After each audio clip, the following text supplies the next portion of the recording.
औरत के दुपट्टे का अजाब। आप सल्लल्लाहु अलैहि वसल्लम ने फरमाया, जब मुझे मिराज पर ले जाया गया तो मैंने देखा कि मेरी उम्मत की बहुत सी औरतें सख्त अजाब में मुब्तला थीं।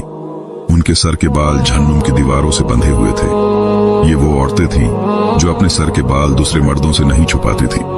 कयामत के दिन जब पर्दे का सवाल किया जाएगा तो एक औरत 4 जन्नती मर्दों को दोज़ख में लेकर जाएगी। बाप, भाई, शोहर, बेटा।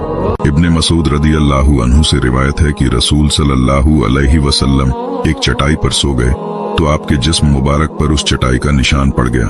इब्ने मसूद रदी अल्लाहु अन्हु ने अर्ज किया, अल्लाह के रसूल, अगर आप हमें हुक्म फरमाएं तो हम आपके लिए नरम बिस्तर तैयार कर दें। आपने फरमाया, मुझे इस दुनिया से क्या फिक्र, मैं और दुनिया तो ऐसे हैं जैसे कोई मुसाफिर किसी दरख्त के नीचे साया हासिल करने के लिए रुकता है और फिर अपनी मंजिल की तरफ लौट जाता है। आज हम दुनियाई चीजों में इतना मशगूल हो चुके हैं कि आखिरत की भी परवाह नहीं करते।